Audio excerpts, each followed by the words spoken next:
Eu não quero botar banca, por isso é que, bom, primeiro eu quero agradecer o convite do pessoal do Blog de Arte, para quem eu dediquei atenção desde o primeiro evento. Mandei vídeo para cá, não podia vir, mas mandei um vídeo para cá. E sou fã dessa iniciativa, acho que é fundamental. Agora, eu queria dizer que essa conversa aqui, foi bom que eu marcasse essa conversa, porque essa conversa aqui, por coincidência, tem presente dois dos meus ídolos, e que são duas pessoas da história da performance do Brasil. Então, se for falar da história da performance do Brasil, tem que falar dessas pessoas que estão aqui, pessoas que eu prezo muito, que são muito importantes, Otávio Donassi e Guto Lacaze.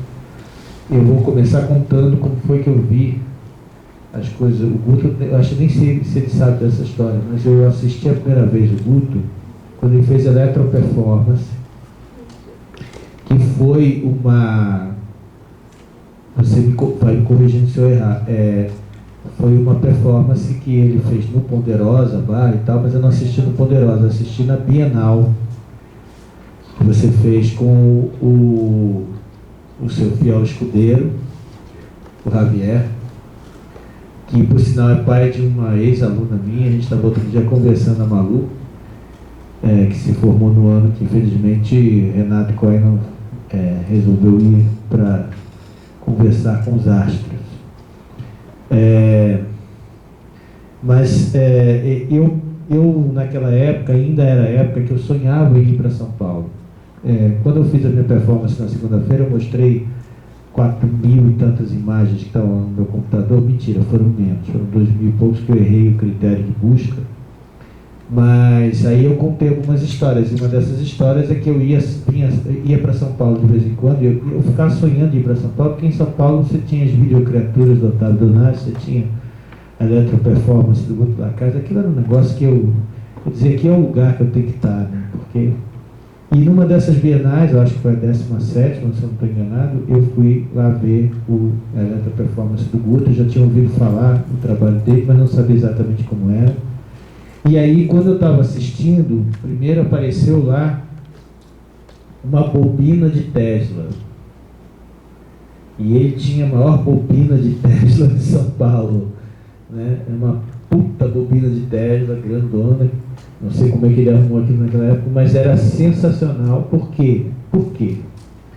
Porque naquele momento já se passava uns 30 ou 40 anos que ainda era possível ver novos filmes que usassem tecnologias de outros 20 anos antes. A data inicial é 1931, quando um sujeito chamado Kenneth Strickland criou uma coisa que era o laboratório do Dr. Frankenstein para a Universal Studios, que ninguém tinha feito isso antes, e que era uma reunião de tudo quanto era coisa que era produzida na Europa na década anterior. Na Europa, o lugar onde inventaram a luz neon, por exemplo, né? Atual República Tcheca, onde teve o primeiro letreiro de neon. E aí esses técnicos europeus migraram para os Estados Unidos e foram trabalhar nos estúdios de Hollywood. Eles sabiam fazer um contraste de luz e sombra como ninguém. E aí os estúdios disseram: bom, a gente vai botar eles para fazer alguns gêneros, como filme de gangster, filme de terror, né? E aí, quando o Boris Karloff foi contratado, porque o Bela Lugosi, que era um europeu, e o Boris Karloff de descendência europeia também, o Bela Lugosi não quis o papel, e aí o Boris Karloff topou. O Karl Lender, que era o diretor do estúdio, também era um europeu vidrado em expressionismo alemão, e aí chamou alguns técnicos, e dentre eles estava esse cara que também tinha ligações com a Europa, que sabia fazer esses cenários. E aí eles inventaram do nada, porque não tinha nenhum parâmetro para fazer isso antes. Eles inventaram que seria o laboratório desse cientista louco, que era o Dr. Frankenstein. Quando eu tinha os meus 10 anos de idade, 11 anos de idade, comecei a ver esses filmes que eram dos anos 30, 40. E depois eu achei que isso tudo tinha sido esquecido. E aí, quando chegou nos anos 80, alguns artistas, dentre eles Guto Lacaze, aqui no Brasil e outros fora do Brasil, puseram um imaginário que a gente tinha de novo em funcionamento de uma forma absolutamente surpreendente. E esse foi o primeiro impacto. Quer dizer, com o Guto eu descobri que era possível viver de novo essa situação no laboratório, mas sem que fosse meramente uma reedição nostálgica e até certo ponto infantilizada do passado, mas uma coisa que conversava diretamente com a arte daquele momento. Se não me engano, a Eletroperformance era apresentada numa sala, no auditório, que tinha do lado uma instalação do Marcelo Cipres, se não me engano. Foi no auditório do MAC, né? Isso. E aí... E no auditório do MAC, no terceiro andar. E aí, se não me engano, do lado tinha isso. E o vocabulário plástico que o Marcelo Cipres estava usando na época conversava um pouco com o que o vocabulário plástico que você estava usando. Enfim, era uma situação em que a gente via que as coisas estavam emergindo dentro de uma outra forma de olhar, né? Pouca gente sabe isso, mas o Guto, por exemplo, é autor da capa da primeira versão daquele livro do Bertolt Brecht, A História do Sr. Kellner, não é isso? Ou seja, era impressionante porque ele era capaz de lançar a construção da sua visualidade nos caminhos os mais surpreendentes e inesperados. E ele compôs um olhar que quem estava chegando com 20 e poucos anos, nesse momento, fazia parte da nossa experiência e fazia parte desse entusiasmo que a cidade inteira transmitia de alguma maneira. E a outra imagem era o Otávio Donassi, que aí vinha a segunda história. O Otávio Donassi, eu assistia, eu acho que eu não lembro mais exatamente quando foi que eu comecei a ir para a casa da minha tia para assistir numa televisão Philips quadrada, que o seletor de canais era na lateral, assistir os desenhos animados, assistir umas coisas que só tinha lá no Rio de Janeiro, Capitão Asa, Capitão Furacão, uns apresentadores de televisão que faziam umas coisas engraçadas. Eu até hoje sei algumas das músicas. Outro dia, eu estou dando um curso de um projeto de cena de performance e dança lá no Arte do Corpo, com a Neide, que é mais ou menos da minha geração, e outro dia eu levei a música dos Heróis Marvel, que eu achei no YouTube, e a gente cantou junto a música dos Heróis Marvel, porque era uma coisa que a gente cantava quando era criança frequentemente. E eu assisti, portanto, tudo de televisão, assisti a chegada do Homem na Lua naquela televisão quadrada da casa da minha tia. E o monitor da televisão, portanto, essa imagem da televisão, para mim, só tinha um lugar para existir.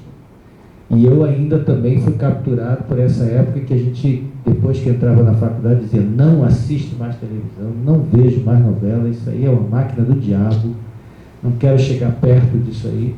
E aí vem o Donassi e coloca a máquina de novo em funcionamento, numa outra forma de funcionamento absolutamente surpreendente. A história da performance é feita desses deslocamentos, né, dessas mudanças de lugar. Praticamente, se você for olhar praticamente toda a história da performance, quer você marque ela como sendo a partir do momento em que os artistas deslocaram o corpo do lugar do executor da obra para ser o lugar de protagonista da obra, quer seja quando antes disso ainda alguns artistas arriscaram colocar o corpo, a sua presença em situações surpreendentes e que foram importantes, né? Porque importantes para esses artistas dos anos 80, porque quando você pega lá na Rosely Goldberg, o Oscar Schlemmer, pega o Hugo Ball, tem um pouco de Hugo Ball, de Oscar Schlemmer no trabalho do Guto, no trabalho do Donassi e no trabalho do Aquilar, em certa medida, no trabalho de todo mundo dessa época.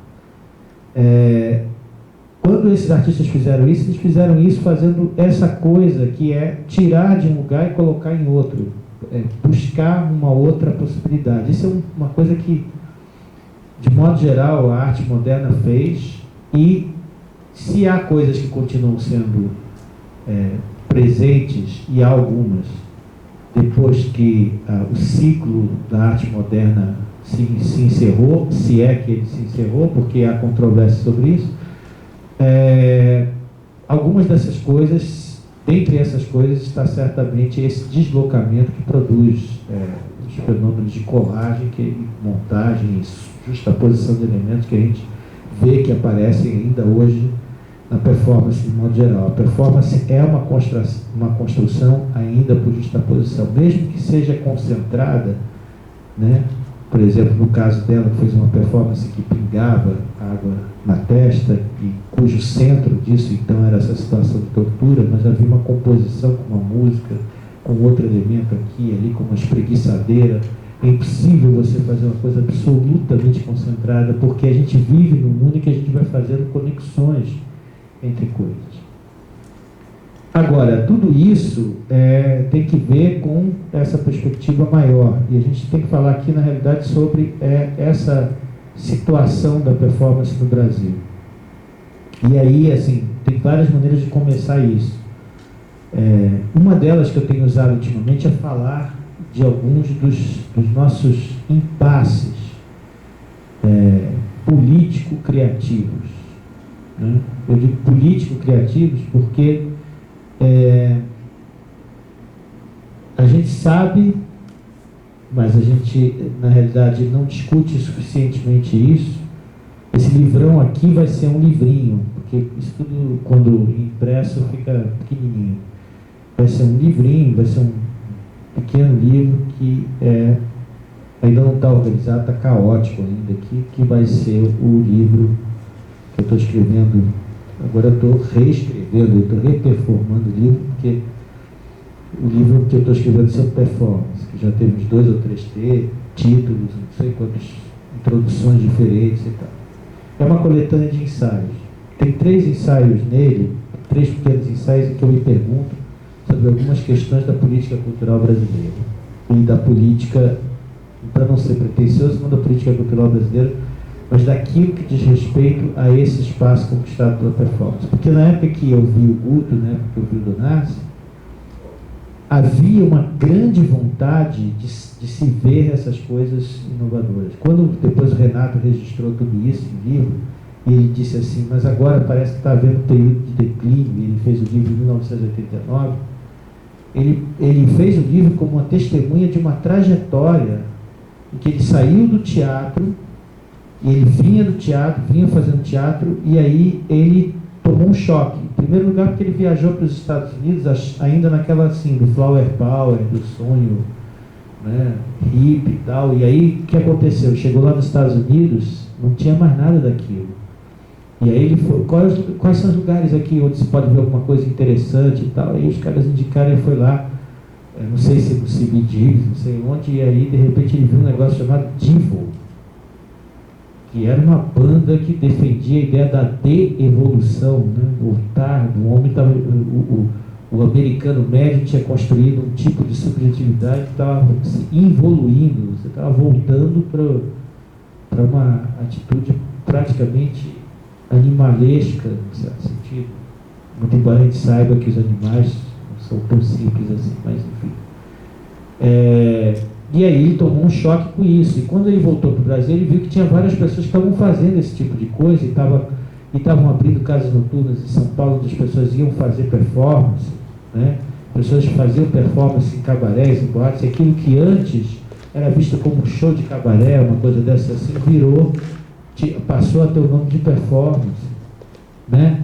Inclusive, alguns artistas, principalmente os travestis, que faziam dublagens e tal, não sei o que, já chamavam o trabalho deles de performance, vou fazer uma performance. E aí ele começou a mapear essa mudança, porque ele disse assim, eu já citei isso esses dias aqui, ele disse assim, parecia que não tinha nada mais que você pudesse fazer para fugir da caretice do que recorrer à brecha no teatro. Depois disso você não podia, parecer que não tinha mais nada.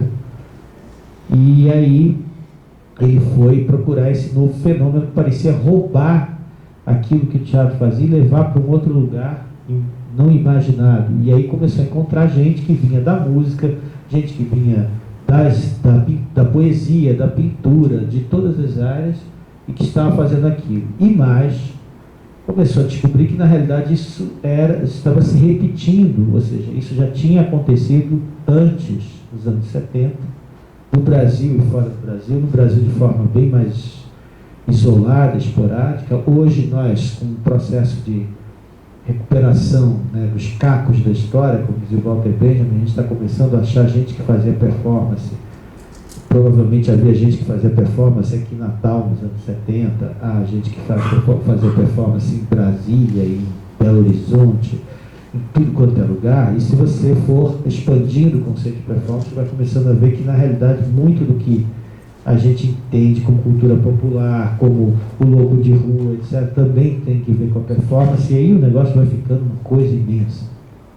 Mas, enfim, naquele momento ele percebeu que havia um determinado acontecimento que estava se dando. E aí, quando ele terminou o trabalho, quando ele publicou o trabalho, ele foi obrigado a dizer que aquilo estava parecendo entrar em declínio. E, de fato, já nos anos 80 tinha muita gente que dizia assim: não, você está fazendo performance, mas isso é uma coisa que já acabou, rapaz. Isso aí só existia nos anos 70, o pessoal que fazia umas coisas que se cortava, que se mutilava e tal. Isso aí estava muito na moda nos anos 70, mas isso já acabou, não tem mais isso não. Agora o negócio é fazer com tecnologia ou fazer com outra coisa. O Donar sempre conta a história de que ele mesmo não chamava de performance, o trabalho dele chamava de videoteatro. Então, e nos anos 80 também tinha uma história de você falar muito de multimídia, de inter-relação entre linguagens. Então, e muitos artistas voltaram a trabalhar com essa estrutura que está aqui.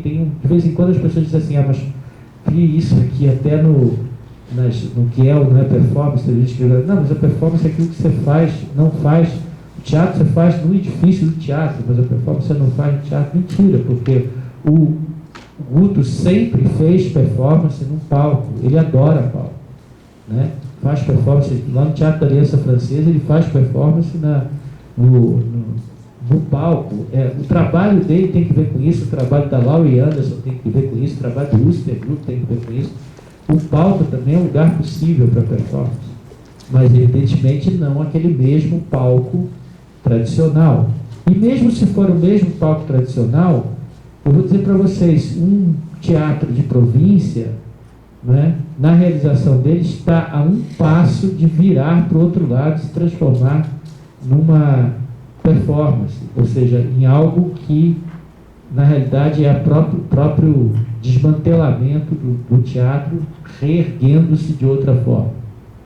Então não há o lugar definitivo para fazer performance. Mas, enfim, o que se passou é que naquele momento houve essa intensificação. Lá no Madame Satã, as pessoas assistiam performance em palcos, às vezes, bem altos. Tinha tanto o Renato se pendurando de cabeça para baixo, como tinha outras pessoas que faziam. Eu me lembro de ver isso. Eu detestava a performance, nesse passagem. Eu achava aquilo ali um negócio abominável, achava decadente, achava horrível e tal. E eu fazia também porque, quando a gente tocava numa banda, a gente tinha que fazer caras e bocas o tempo todo, porque a gente era já a reedição de outra época. Eu tocava numa banda, e eu tocava sempre lá no Madame Satã. Você tinha que sempre posar com aquela cara assim, fazendo assim, Todo mundo olhava para um lado, manja, aquela foto assim, que um olha para cima, outro olha para o lado, e todo mundo fazendo cara de triste, porque era o que pegava bem, nós éramos darks, nós tínhamos que fazer uma cara de triste. E, portanto, a gente, de alguma maneira, também fazia uma espécie de, daquilo que Guilherme Gomes Penha monta como tableau vivant, como quadro vivo. A gente fazia alguns quadros vivos sem saber que aquilo era quadro vivo. Se a gente tivesse topado com o Gomes Penha, que já estava fazendo isso nos Estados Unidos, ainda no começo da carreira dele, ia dar umas coisas muito interessantes, porque ia dar uns curtos-circuitos muito legais, mas a gente não sabia de nada disso. Não sabia da existência nada disso. E aí, então, teve esse boom e tal, e quando toda a coisa comportamental que girava em torno disso começou a declinar, a performance também foi desaparecendo. Naquela época acontecia a mesma coisa. Gente de teatro dizendo assim: agora eu estou fazendo performance, não, agora é o que eu quero fazer performance. Já tinha um precedente disso, O Grotowski tinha chamado seus atores de performance. Havia muita gente que tinha cruzado isso, havia aquela velha questão, aquela velha discussão em torno da palavra performance que voltou de novo naquela época. Aliás, essa discussão sobre a palavra performance, querendo designar as artes cênicas, ou talvez, como alguns gostam de dizer, mal interpretando um comentário da Peg Fellon, aí diz assim, não, performance é aquilo que você faz quando você está querendo inovar, fazer uma coisa diferente, depois quando você cansa, você volta lá para aquilo que você faz sempre, e aí você já inovou, já arrebentou e tal. Não foi isso que a Peg Fellon disse, ela disse outra coisa. Ela disse que na realidade é o território de trânsito, o território de extremidade, o território de fronteira, onde alguns artistas se localizam e outros não. Alguns fazem também performance, como é o caso do Guto, mas tem outros que fazem só performance, ou que só se sentem à vontade dentro do território da performance. Mas nos anos 70, por exemplo, o Vitor Aponte odiava esse termo, dizia, não quero saber, não me metam nisso, porque performance, quando você fala performance nos Estados Unidos, é uma coisa com desempenho, é uma coisa, não é? Você tem que fazer aquilo bem, tem um certo pressuposto de virtuosismo nisso. Né? E quando a gente falava performance nos anos 80, tinha sempre um sentido irônico também, de certa forma. O cara fez uma performance.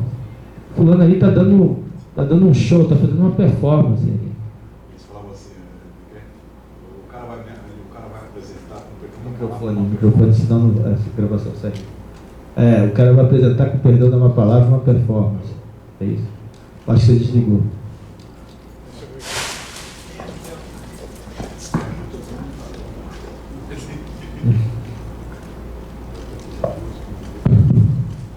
Alô? O comentário era só esse, do que na TV Cultura me apresentava assim, o cara vai apresentar, com perdão de uma palavra, uma performance. O senso comum já começava a ficar uma coisa meio gozada, porque, claro, todos esses comportamentos que se davam no circuito alternativo acabavam chegando, pouco a pouco, a um certo circuito principal. Quer dizer, quem eram os caras que faziam programas alternativos na televisão dos anos 80? Era Tadeu Django, era Marcelo Taz, era aquele menino o que apresenta... Não, o que apresenta lá o Altas Horas. Sérgio Grossman, E o Sérgio... ainda tinha... isso é uma outra história, né? Aí já é o cara deslocado para outra época. Mas esses caras depois foram trazendo uma certa linguagem que foi construída por produtoras independentes de vídeo e tal, para a televisão, de modo que muita da linguagem que a gente conhece de televisão hoje em dia também foi forjada nesse processo. Há outros processos que correm paralelos da performance, mas não nos interessa aqui. De qualquer forma, chegou um determinado momento que isso foi produzindo uma certa exaustão, e novamente se achou que aquilo ali já não tinha mais para onde ir. E o próprio Renato achou isso, tanto é que 10 anos depois ele escreve um livro chamado Work in Progress na cena contemporânea, porque 10 anos antes o Renato se credenciou como o cara no Brasil que tinha escrito isso, porque quantos livros tinha de performance naquela época no Brasil? Nenhum. Todo mundo lia o da Rosalie Goldberg, comprava lá da Thames Hudson, a primeira edição dele de 79, todo mundo importava. Eu mesmo, quando eu fiz a minha dissertação de mestrado, em 93, eu ainda estava usando uma edição dessas da Rosalie Goldberg. Só tinha essa coisa em livros estrangeiros, você via aqui, ali, acolá. E era um negócio também assim que não tinha muita assimilação. Vocês não pensem que nos anos 70, Antônio Dias e esse pessoal todo, mesmo a Sica, falava sobre o acionismo vienense. Mal se sabia que era isso, porque isso eram umas coisas que o Günter Bluesmann fazia, o Nietzsche lá, e estava fazendo um castelo em Viena, era um negócio super... Ouvia-se falar, havia algumas fotos, que naquela época não tinha essa história de vídeo. Alguém fazia uma documentação em 16mm, em Super 8, mas mais das vezes eram fotos. Durante muitos anos, nós convivemos com uma história da performance que era toda construída em torno de fotos. Durante muitos anos eu vi trabalhos do Bruce Nauman, do Chris Burden, a própria história lá do tiro do Chris Burden, era através de foto. A gente nem sabia, você tinha aquela famosa foto dele, com a cara assim, né? Ele viu um tiro, né? Depois vieram todas as histórias, né? Que depois ele teria processado o cara que deu um tiro nele, porque ele aceitou dar um tiro nele. Então, tem o filminho que hoje qualquer um vê no YouTube, que apaga na hora que dá o tiro, né? E assim por diante. Mas nada disso era disponível. Nos anos 90, Electronic Poetry Center, não, aquela Electronic Arts Intermix, uma coisa dessa assim, eles cobravam uma verdadeira fortuna pelos vídeos. Você só uma universidade podia comprar nos preços absurdos, até que o Kenneth Goldsmith começou um site, que começou como um site de poesia concreta e visual. Vejam só. Né? E aí ele começou a botar uns vídeos e tal, e virou a Hugo Web, que a gente conhece hoje, que vive enfrentando ameaças de processo desses artistas todos, e onde você pode ver todos esses filmes, você pode ver filmes da sionismo vienense, aqueles rituais todos, você pode ver essas coisas todas. Hoje está tudo aí.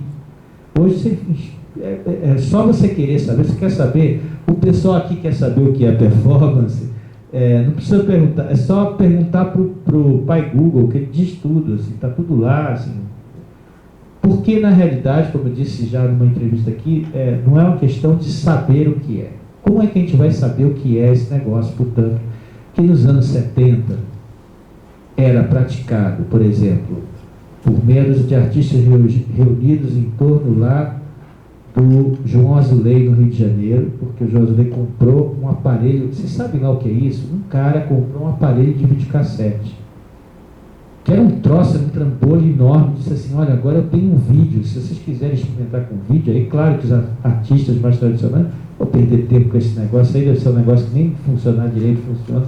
Aí 3 ou 4 artistas jovens, assim, um que comia jornal sentado no vaso pelado, que era o Paulo Reckenhoff, a outra que subia desse escada, que era na Bela Gaia, então, falaram, não, vamos fazer uma coisa aí. Então, gravaram de tudo, tem essas coisas bacanas que a gente vê, mas tem, eu vi uma série desses vídeos, tem uns vídeos que é o pessoal conversando em casa, né? Só não aparece o pessoal fumando baseado, porque naquela época não mostrava, né? Isso evitava, porque era da época de ditadura, mas todo mundo doidão, conversando em casa, falando altas loucuras e tal. E você achava que isso, porque era uma coisa completamente nova, você botava um magazine lá que ele ficava gravando 90 minutos, se você botasse na velocidade lenta, 120 minutos, então você podia experimentar a densidade do tempo. Isso nunca tinha existido antes. Quando você gravava uma coisa, quando você filmava uma coisa em 16 minutos, você tinha que botar o magazine lá e ele acabava, aí você já tinha que botar o outro, né?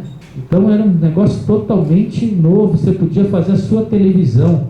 Eu me lembro de, nessa época, são dados que eu acho que é interessante para a gente pensar, quando começamos a ouvir falar de Laurie Anderson aqui, veio um cara chamado, ainda até hoje lembro do nome dele, Jaime Davidovich. Esse cara era representante de uma coisa que chamava Artists Television Network, era a rede de televisão dos artistas, que existiu em Nova York, porque quando o sistema de cabo foi implantado em Nova York, o governo exigiu que uma parte dos canais a cabo fosse dedicada a acesso público, como de fato existe até hoje nessa legislação brasileira também, mas aí aquelas coisas, TV Senado, TV Câmara, aquelas coisas todas e outras coisas piores que acontecem na TV a cabo no Brasil e fora daqui. Mas, naquela época, você tinha canais que eram dedicados mesmo ao acesso público. Então, por exemplo, público significava o seguinte, você podia mandar o que você quisesse. Isso explodiu a cena performática, porque as pessoas gravavam em casa e mandavam suas performances. E podia ser qualquer coisa. Tinha um cara que gravou a bunda dele durante umas 3 ou 4 horas e mandou. E aí ficava passando o vídeo da bunda e depois eles intercalavam. Então. E ele mostrou isso tudo aqui, ele trouxe, fez uma palestra em saída, era lá no Rio de Janeiro, mostrou essas coisas todas. E aí era muito impressionante, porque a gente ficava assim, nossa, então vai ter, a gente pensava que nem o Bill Viola pensou, a televisão vai ser de todo mundo vai fazer essa televisão e a gente vai conseguir que a comunidade, que um determinado grupo social que precisa de divulgar suas propostas, que precisa lutar por uma determinada causa, que vai conseguir através desse canal furar o bloqueio do sistemão, blá blá blá blá. Não foi nada disso que aconteceu e ao mesmo tempo, no entanto, se proliferaram esses artistas que depois, ao fim dos anos 80, parecia que não fazia mais sentido desaparecer. Então, foi decretada novamente pela segunda vez, ao final dos anos 80, a morte da performance. Repito, foi decretada pela segunda vez a morte da performance. E a terceira vez, talvez, se a gente considerar que durante os anos 60, a palavra era happening. Todo mundo queria fazer happening. Né? Então, lá em São Paulo existia um bar que ficava ali onde hoje fica a pizzaria Dona Veridiana, que é a casa, parece que é o fragmento, né, da casa da Dona Veridiana, que tudo era uma chácara, né? E ali existia um negócio chamado João Sebastião Bar. No João Sebastião Bar aconteciam performances, as pessoas iam para lá para ver performance, só que não chamava performance naquela época, chamava happening, né? Lá em São Paulo criou-se uma galeria, um grupo de artistas chamado Grupo Rex, que faziam happenings, eles anunciavam como happening. O último happening que eles fizeram na Galeria Rex foi assim: eles pegaram meia dúzia de trabalhos, botaram os postes e disseram para as pessoas, anunciaram assim: quem conseguir levar um trabalho, pegar um trabalho, arrancar a parede e levar, pode levar que é seu. Só que eles soldaram os trabalhos, colaram tudo na parede, pregaram, soldaram os trabalhos. E aí, em meia hora, as pessoas invadiram a galeria arrancando os trabalhos, saiu gente, pedaço de parede e tal. Uma tremenda... O happening tinha essa característica de ser algo em que as pessoas como a gente poderia fazer um happening aqui? Poderíamos, bom, agora vamos ficar dando em pé, bota ali uma lata de leite condensado, uma lata disso, uma lata daquilo, e aí começa todo mundo a jogar tudo uns em cima dos outros. Meia hora, isso aqui se transformaria num improviso, como a gente faz hoje, até lá no arte do corpo, que seria um happening. Isso era um happening. Todo mundo se permitia, durante um tempo, que era um tempo expandido, fazer as maiores doideiras possíveis. E isso era uma grande novidade. Inclusive saiu um livro, eu devo ao Diego essa informação, que ele foi procurar. O Diego está estudando comigo numa matéria que eu estou dando chamada Tópicas Avançadas de Performance, que a gente está tentando fazer uma pesquisa dessa história da performance no Brasil. E aí ele achou um livro que foi publicado do Jean-Jacques Lebel, que saiu aqui no Brasil, eu mesmo não sabia disso, um livro sobre happening, em que ele apresentava a história do happening e as razões porque o happening era a forma artística mais avançada para a época que se estava vivendo, a época da pílula, a época dos protestos estudantis, a época da corrida espacial, a época dos Beatles, a época disso e daquilo, vocês sabem as coisas.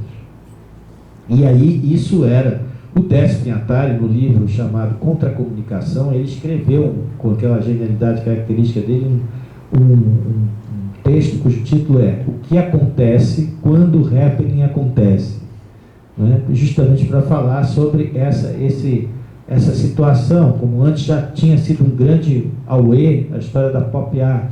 A pop art veio, fez o seu auê, apareceu na Bienal e logo em seguida, pumba, veio o happening, né? Então era o happening, a pop art, os Beatles, os Rolling Stones, o LSD e tal, tudo isso era uma avalanche de coisas, e essa avalanche foi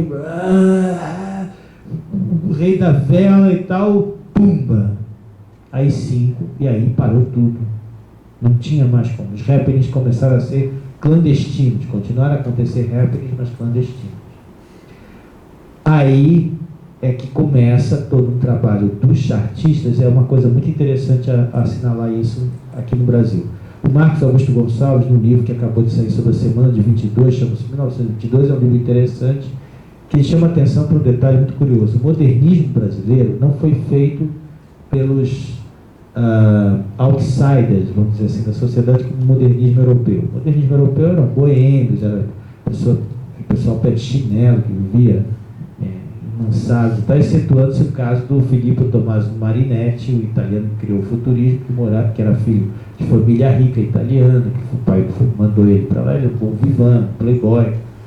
Mas, de modo geral, um ou outro, Francisco Cabiar, mas a maioria dos caras eram caras muito loucos e às vezes totalmente fora de qualquer possibilidade de pertencer a uma determinada categoria social privilegiada, coisa assim, ou se vinham de famílias ricas, tinham se mandado, a família tinha expurgado, cara, como aconteceu com William Burroughs, né, que brigou com o pai e tal, saiu, o pai era dono fazia máquina de somar Burroughs, né, mas o pai não queria nem ver o William Burroughs, né, o filho era um junkie, um outsider total, brigou com o pai, ovelha negra, exatamente.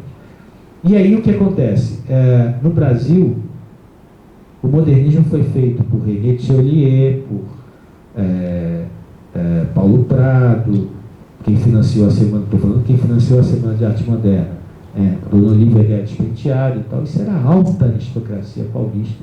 Foi a alta aristocracia paulista, associada a uma burguesia emergente, os mais esclarecidos naturalmente, que fizeram o modernismo brasileiro. Tinha um que outro mais remediado, digamos assim, como Mário de Andrade, Manuel Bandeira, que não eram vindos de família rica, mas de qualquer maneira foi a alta aristocracia que fez o modernismo brasileiro. E quem fez a body art brasileira, que não, muito inteligentemente não topou o título que vinha importado, inventou outra coisa, foram artistas brasileiros que estavam não tentando buscar uma outra forma de entender o corpo que fugisse da moldura da episteme ocidental, que essa é mais ou menos a busca da body art, né? Quer dizer, os artistas europeus estavam fugindo do sistema do mercado de arte e tentando de alguma maneira também fugir da abordagem do corpo. Nessa revista aqui, se vocês quiserem, tem um ótimo artigo que fala sobre isso, nessa revista aqui, sobre essa história do rapping, da performance, uma entrevista, na verdade, com a Viviane Matesco sobre essa história. Eles estavam buscando fugir dessa clausura, né? Esse era na época que Michel Foucault estava soltando as suas discussões sobre a história da loucura, da sexualidade, dizer, entender que corpo é esse, um outro tipo de corpo, como é que esse corpo foi construído como uma narrativa do corpo ocidental e tal. No Brasil era isso também, mas além disso, era uma situação de ditadura pesadíssima. E aí, quando você, por exemplo, eu vi uma coisa muito bacana na última Bienal, acho que foi na última Bienal, tinha um setor dedicado ao bairro, e aí o bairro tem aquele trabalho dele que ele ficou 4 dias e 4 noites vagando, que ele fez um caderno, e que era uma experiência de ir ao limite de todos os sentidos possíveis. E aí nesse caderno ele fala assim, literalmente, nós não temos nada que ver com essa assim chamada body art europeia, porque nós não temos a que ver com essa cultura aí no sentido figurado, desse bode, dessa depressão, desse sofrimento. O nosso corpo não é esse corpo da cultura judaico-cristã, etc. É um outro tipo de corpo, que é um corpo solar. E o bairro é português, né? Vocês sabem, mas ainda assim, o corpo latino-americano é um outro corpo que tem a ver com o universo solar, tem a ver com a brincadeira, tem a ver com a alegria, tem a ver com essas coisas todas. E ele estava muita vontade para dizer isso, porque o trabalho dele era bem sério, ele espalhava aquelas trouxas, tem fotos dele, né? Ele espalhou essas trouxas em Belo Horizonte, onde tinha lá uns organismos de repressão. No dia seguinte apareceu uns caras lá engravatados, eu disse, o que é isso aqui? Quem é que botou isso aqui? Começaram a fazer relatório, porque tudo que o governo autoritário gosta de fazer, olha, essa cadeira é perigosa, não, ela costuma fazer isso, ela é que nem aquelas que o Meyer Roth projetou para as peças dele, aliás, que é Flávio Cipana projetou. Mas, enfim, era um outro. Então, nós tivemos um começo de performance, depois de uma era de ouro do happening, aí que eu quero chegar, em que todo mundo estava comemorando dionisiacamente a descoberta a redescoberta da antropofagia, que pelas mãos da montagem do Zé Celso e por outros caminhos mais, trazia de volta o Oswald de Andrade, que tinha morrido pensando que a obra dele, que a massa não ia comer o biscoito fino, mas a massa iria comer. O Oswald de Andrade ressuscita, então estava todo mundo comemorando dionisiacamente essa descoberta, né? As pessoas iam para o aterro do Flamengo para comemorar esse encontro das pessoas, dos artistas e tal. Fizeram isso sim, depois, já no começo dos anos 70, de forma um pouco amedrontada, mas ainda se tentou fazer isso no Rio de Janeiro, né? As pessoas irem para lá, os artistas se encontrarem com o povo. Tem um filme que eu vi na mostra lá do Hélio de Sica, que tinha o Skostegui morrendo de medo, que ele levou um trabalho, que ele mal cuidado e tal, lá, e as crianças estavam zoando o trabalho dele completamente, ele apavorado, né, querendo ao mesmo tempo fazer uma arte participativa com o público em geral, mas o público em geral é o público em geral, ele vai ler aquilo como ele quiser. Enfim, mas de qualquer maneira havia isso, e aí vem essa machadada, né, na cultura brasileira, que eu tenho convicção que teve algumas coisas que foram feitas de propósito, como a instalação de um gigantesco viaduto que produziu uma sombra sobre toda a região de São Paulo, que era a região dos artistas, dos teatros, dos cabarés, onde brilhava toda a criação artística da cena de São Paulo, que era absolutamente brilhante. Aí passaram aquele viaduto por cima, que é o Minhocão, criaram uma sombra horrenda sobre aquilo que até hoje, esse trauma, essa ferida está marcando a cidade tenta se livrar dela. Então, aí a motivação para a Body Art brasileira foi essa, foi também uma motivação de resistir, né, debaixo de um teto baixo, de uma sombra.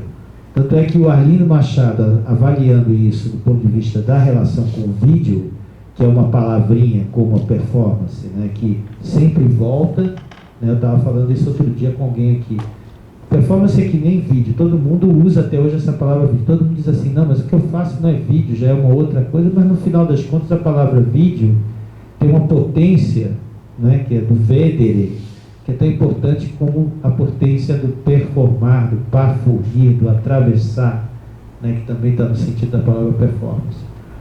Né, então, nos anos 70, a Body Art que foi feita era uma forma de também lutar contra esse estado de doença em que nós ficamos, de apatia. Eu posso dizer isso com muita tranquilidade, porque eu fui um moleque adolescente em 73, 73 eu tinha 13 anos, 74 eu tinha 14 anos, e a gente leva muitos anos depois tentando se livrar. Você não sabe o que é viver debaixo de uma ditadura. Tem uma trilha sonora produzida especialmente para coisa. O que é a Sueli que está me ligando agora? Que loucura! Oi, Sueli.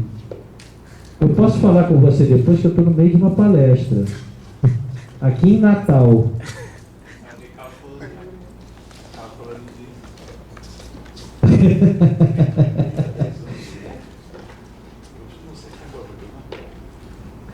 Mas eu falo com você depois, eu posso te ligar depois?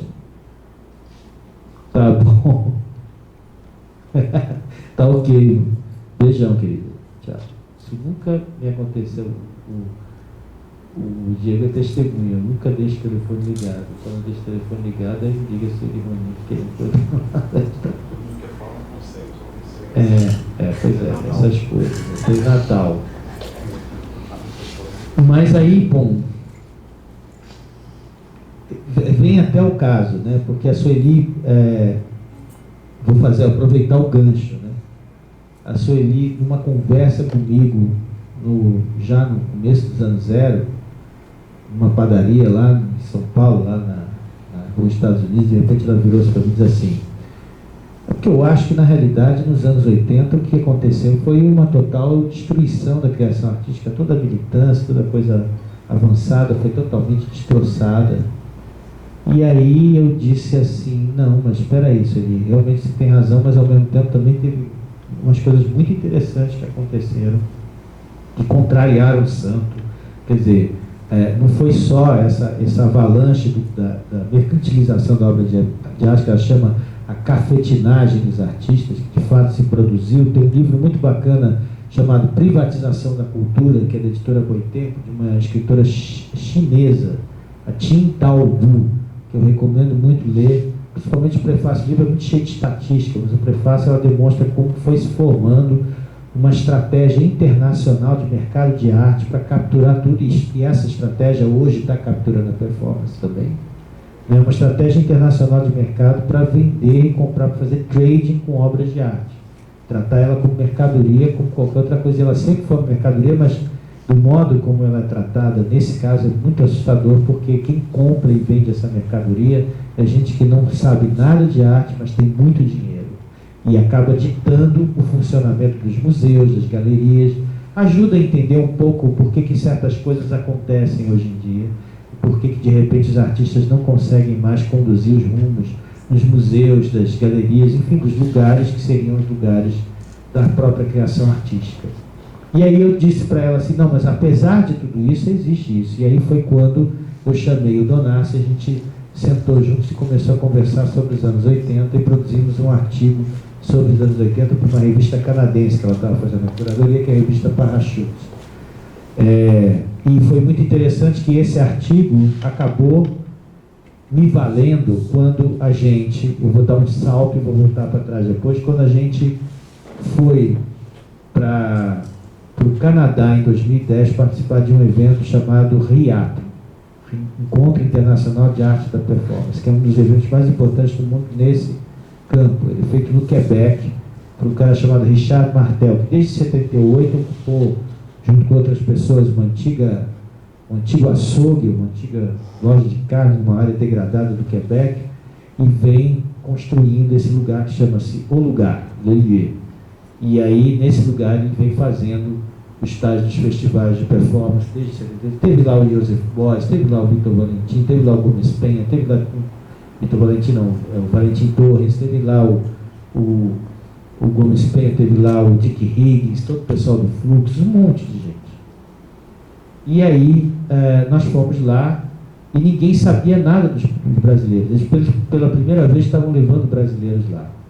Como era a primeira vez que estavam levando brasileiros, como alguns dos brasileiros estavam aí, tinham currículo, eu não falo nem de mim, mas tinha outras pessoas, como Maurício Yanes, por exemplo, que está sempre fazendo performance fora do Brasil, pessoas com currículo consistente, né, em performance, a gente achou que se a gente propusesse ao Ministério da Cultura um auxílio de viagem, a gente conseguiria.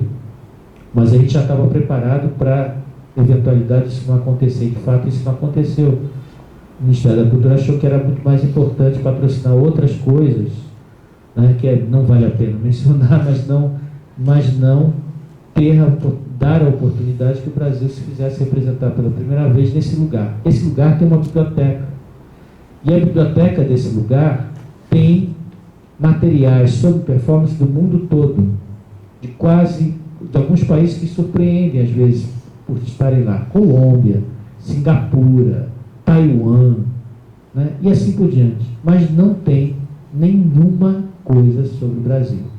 E o que eles sabiam sobre o Brasil era o texto que eu e Donassi tínhamos feito para a revista Parachute. Foi daquilo ali que eles se basearam para poder falar, dar algum referencial, né, sobre quem era eu, quem éramos as pessoas que estavam indo lá e o que a gente ia falar. E aí eu fui falar lá, eu fui contar do Flávio de Carvalho, fui contar do Hélio de Sica, fui contar dessas coisas todas. O Hélio de Sica, ele já, claro que ele já sabe. Mas fui falar do Guto, fui falar do Otávio, fui falar de todas essas pessoas. E aí era aquela coisa, sim. Claro, isso existe também, essa produção existe também na Colômbia, na Venezuela, no Chile, no Peru, na Bolívia, na Argentina. Qual é a diferença disso tudo em relação a nós? É que eles já sabem que isso é possível e que isso existe. E eles fazem isso e têm ido a esses lugares todos. A gente não. Voltando lá para os anos 80, quando esse negócio declinou, né, e quando ficou com sinal negativo a performance era uma coisa assim: não, eu faço tudo menos performance, pelo amor de Deus, não chama isso de performance. Começou a ficar um negócio meio esquisito, dizer que você fazia performance, pegava mal e tal. Aí desapareceu. E aí, quando, 10 anos depois, inaugurou-se na PUC de São Paulo um curso chamado Arte do Corpo, que tinha 3 áreas de conhecimento: teatro, dança e performance, as pessoas imaginavam que a performance ali iria servir como uma espécie assim de agente modificador. Quer dizer, se tinha um teatro tradicional, a dança tradicional, estava na cara que o curso não queria ser um curso de artes cênicas tradicionais, mas precisava um elemento desestabilizador e tal, e botaram lá performance. Eu, quando entrei em 2001, soube que de 99 a 2001 ficaram tentando fazer o curso funcionar, chamaram o professor para dar todas as matérias de performance, mas ninguém sabia direito o que era performance. O cara também não conseguiu levar, embora estivesse com muito boa vontade, não conseguiu levar a história da performance adiante e tal. E foi somente quando, um pouco antes de mim, o Renato Cohen foi chamado, e ele em seguida chamou a Naira, que está aqui, né, para trabalhar junto com ele, que aí a coisa começou a tomar um rumo. Aí começou a se configurar, de fato, uma discussão sobre performance. Lembro que aí já são 10 anos depois do Renato ter publicado o livro Performance como Linguagem. Qual era o outro livro que tinha saído sobre performance? Nenhum. Mas tinha um monte de gente isolada em vários lugares do Brasil, na Bahia, no Rio Grande do Sul e tal, escrevendo artigos sobre isso. Toda vez que alguém queria estudar alguma coisa sobre isso, ia procurar lá o Renato Cohen. Tem um cara lá em São Paulo, Renato Coy, que escreveu um livro sobre performance. Então todo mundo ia lá atrás. O Renato ia para o congresso da Abraço, tinha um monte de gente atrás dele. Eu estou interessado em fazer uma pesquisa sobre performance, você é a pessoa que trabalha sobre isso.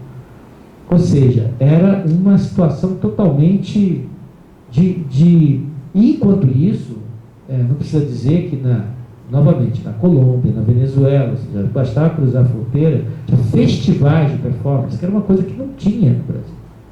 Isso que vocês estão fazendo aqui era uma coisa que não tinha, não existia. Não existia festival. Tinha existido nos anos 80, mostras de performance. Tinha existido no Sesc Pompeia, onde o Renato foi programador, um negócio chamado 14 Noites de Performance, que teve Denise Stocks, que teve Valdo Bertazzi, que já dançava antes, mas naquela quadra, nos anos 80, dizia assim, eu faço performance. Depois voltou para dança. 14 noites de performance. Você imagina o que é isso? Mas, em começo dos anos 90, em final dos anos 90 ainda, não tinha. Tinha alguns artistas que de vez em quando faziam performance, né, e continuavam insistindo nisso, como o Otávio Donassi, como o Guto Lacaz, como alguns outros artistas, como o Aguilar, alguns artistas que sabiam o que tinha sido a performance, sabiam. E a gente, quando fala em performance, por exemplo, quando eu falo de uma performance com Augusto de Campos, por exemplo, ele não tem nenhum problema de pensar, ele não vai perguntar para mim assim, qual é a definição de performance? O Augusto de Campos é um cara que não tem nada a ver com a performance em princípio, ele é um artista de viés assim, um pouco mais racionalista, né? O circunspecto e tal, que vem lá dos anos 50, um dos criadores da poesia concreta, mas ele faz muito tranquilamente performance, não tem nenhum problema. Ele diz assim, não, a gente vai fazer aquela performance da gente, poesia é risco, vamos fazer no teatro tal, no palco tal, quando eu estiver fazendo a performance, porque essas pessoas cresceram com essa, viveram essa terminologia, estavam dentro disso. O que aconteceu, então, na transição dos anos 80 para os anos 90? O que aconteceu foi que mudou o foco disso, porque começou a haver uma outra discussão. Também essa discussão não estava ausente da universidade. Que aí tem um outro detalhe que entra nisso aí, que é pouco comentado, que hoje está ficando mais evidente. Chama-se Performance Studies. Desde 1968 existia um grupo chamado Performance Group nos Estados Unidos, que era dirigido por um cara que foi discípulo do Victor Turner, chamado Richard Schechner. Victor Turner é um antropólogo. E o Richard Schechner foi do grupo Performance Group, que era um grupo de teatro, até o Performance Studies. Tinha lá a Tisch School, eu não sei exatamente por que caminhos, mas enfim, ele acabou montando um programa de pós-graduação, provavelmente foi o primeiro, não sei se foi, nos Estados Unidos, um programa de pós-graduação em performance, mestrado, depois doutorado. Hoje você pode se doutorar em performance em várias universidades no mundo.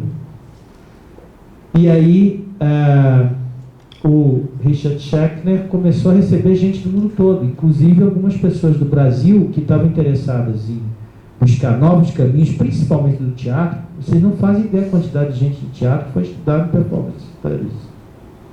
Não foi ninguém das artes visuais, porque todo mundo das artes visuais disse assim, não, mas esse negócio de performance que eles estão chamando de performance é teatro antropológico, eu não quero saber disso não, porque isso aí é teatro, não vou. Mas o pessoal do teatro ia. E aí voltava para cá e trazia algumas dessas ideias. Aí trouxeram, por exemplo, aquela má tradução do Restored Behavior, aí traduziram comportamento restaurado. Comportamento restaurado, na realidade, é um pouco diferente, mas é quase aquilo que nós conhecemos desde sempre no Brasil com um nome só, encenação. É você fazer de novo acontecer diante das pessoas. É o que todos os travestis fizeram fazendo dublagem. Aquilo é comportamento restaurado, você fazer acontecer de novo diante das pessoas algo que aconteceu antes, com um certo distanciamento parodístico daquilo, se isso te interessar ou não. Na realidade, a ideia de comportamento restaurado que o Schechner estava desenvolvendo era para falar dessa situação do ator, porque quando você vai estudar lá, eu não fui estudar no Performance Studies, mas quando você vê lá no manual do Schechner e tal, você tem lá a distância entre o ritual e a ritualização e todo um gradiente de coisas que passa do ator até o performer, passa também pelo performer. Aqueles que disserem para vocês, não, mas nos Estados Unidos performance não tem esse sentido, performance não é uma arte, performance é tudo aquilo que você faz no teatro, na dança, isso aqui é performance. É mentira. Isso é mentira. Porque lá eles conhecem o termo performance, só que às vezes, para diferenciar, eles falam performance art. Eu posso dizer, porque eu já estive lá algumas vezes, e eles usam esse termo sim, e o livro do Shackness se chama Performance Studies, Second Edition. Segunda edição por quê? Porque na segunda edição ele modificou, alterou e amplificou, ele tem um capítulo inteiro chamado O que é performar? What is perform? To perform. O que é performar? E aí ele tenta explicar o que é isso. Um desses capítulos que tem esse negócio de comportamento restaurado foi traduzido meio às pressas aqui no Brasil e andou circulando na Unirio, no Rio de Janeiro. Pessoas copiavam, passavam uns para os outros e tal. É mais interessante do que ler essa tradução que está ruim, é ler um texto de um latino-americano, de um hispano-americano chamado Guillermo Gómez Peña, que tem um texto que está na internet, chama-se Em Defesa da Arte da Performance, Em Defesa da Performance Art, ou da Arte da Performance, que tem todas as coisas que o Shackness diz de forma mais simplificada e assumindo que nós pegamos essa ideia que veio lá da língua inglesa, que veio lá dos europeus, que veio dos americanos, e a gente inventou uma outra coisa aqui no Brasil. Como no México inventaram outra coisa, como na Espanha inventaram outra coisa, como na Venezuela, na Colômbia, etc. Como na Polônia, onde tem um performer chamado Jan Svidzinski, que está com seus 80 e poucos anos, e até hoje ainda continua fazendo performance, não sei se ele está com saúde suficiente agora, que escreveu nos anos 70 um livro chamado Arte Contextual, que é um exemplo disso. Ele escreveu muito antes do Paul Ardenne, desse pessoal que está falando agora de arte contextual, ele escreveu um livro sobre arte contextual. Só que, como ele escreveu na Polônia, depois escreveu em francês, ninguém sabe disso, porque o que vale é o que está presente mais recentemente. E aí ele tem um capítulo lá que ele fala sobre performance, ele diz textualmente, onde é que a performance se desenvolveu? A performance tem se desenvolvido nos lugares tidos como os lugares periféricos, antes da queda do Muro de Berlim. Isto é, naqueles lugares que até bem pouco tempo eram os lugares de onde não se esperava que viesse alguma inovação artística. Estamos falando do leste europeu, estamos falando da América do Sul, estamos falando da África, estamos falando do Sudeste Asiático, que tem dezenas de festivais de performance, onde alguns governos patrocinam a custos altíssimos artistas da performance. Eu posso dizer isso porque eu tive a sorte de quando fui eu, Samira, o Rogério, Ana Gold e Yannis, quando a gente foi para o Quebec, lá para o RIAP, a gente viu a nossa representação brasileira se apresentou logo depois dos mexicanos e em seguida vieram os chineses e pessoas do Sudeste Asiático.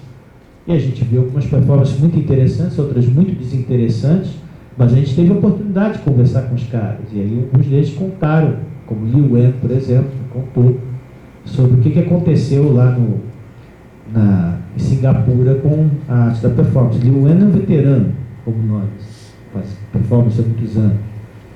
E até tem uma coisa muito interessante, ele teve mal de Parkinson. Então, o grande problema dele é que ele não conseguia mais fazer performance por causa do Parkinson. Aí ele fez um tratamento de medicina chinesa que parece que o Parkinson regrediu.